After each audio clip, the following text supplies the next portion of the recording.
今日想講一講服字點解啊，用呢一間酒樓嘅經驗啊，去講一講服字點解。佢係銅鑼灣區內享負盛名嚇，佢係80年代開始營業，旅發局多次講話係美食之長嘅酒家嚟㗎，海鮮酒家銅鑼灣。keep 唔到水平咯，我只係可以講，第一，食物好鹹，呢樣嘢其實都好個人觀點，我唔可以去批評咁多。服務態度，哇，呢個首先呢，我呢就真係預約咗上去嘅。我話普通今晚食飯係啦，講就幾多點去食飯咁樣啦，幾多位啦，講得好清楚。去到佢話冇位。我準時去嘅，我話咁唔緊要，我知你今日中秋佳節，我可以等一等。於是者呢，於是乎呢，我呢就坐喺度同埋父母一齊等下，冇問題。大概等咗10幾分鐘，個人走過嚟，我帶你入房。好啊，帶佢，我哋就入咗房，然後佢大叫。小姐係包房呢，就要4000蚊張台，跟住隔離嗰個阿嬸嘅物體呢，就大叫，唔係啊，係1萬蚊。跟住我話，其實去普通海鮮酒家食下嘢唔需要包房，我出返嚟得㗎啦。要等我都可以等，今日我專程嚟慶祝中秋節，食下普通嘢啫。跟住佢就黑面神咁望住我。其實出面啦，起碼有30圍台嘅人都係食普通嘅酒樓嘅晚飯㗎咋。你記住，我從來冇要求過要入房㗎噃。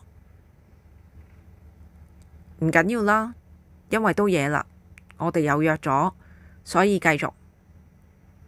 點知呢個伏味濃到，睇完個餐牌，快脆啲來單啊！所以我呢講得係特別清晰，特別慢，指住個菜單，好似去日本咁講 this 咁樣嘅意思。但係當然我用廣東話講我食呢一個，我食呢一個編號係幾多號？我照讀俾你聽：908、907。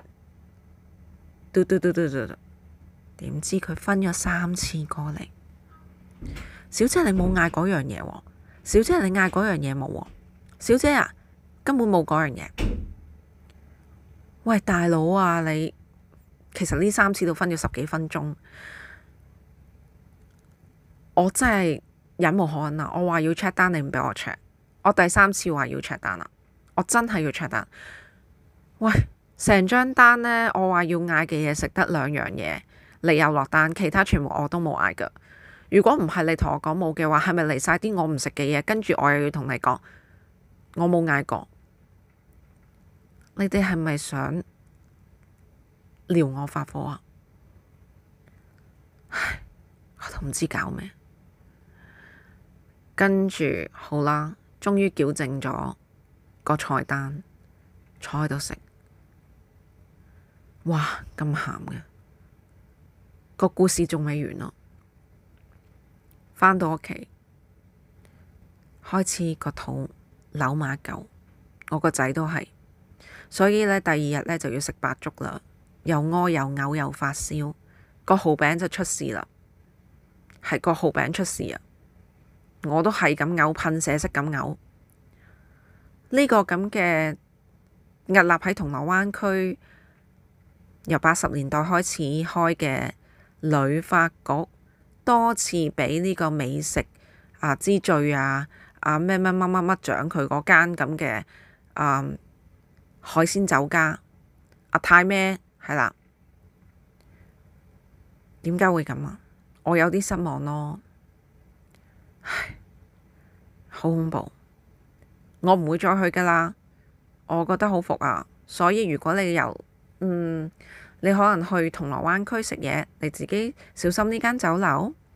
呢個唔係好個人嘅經驗啦，我覺得可能你哋都會有呢個經驗，唔知呢。係啊，我覺得今時今日唔好話個服務態度係咪應該咁。首先個食物衛生味道要維持，第二樣嘢態度同埋訓練呢，培訓都要有。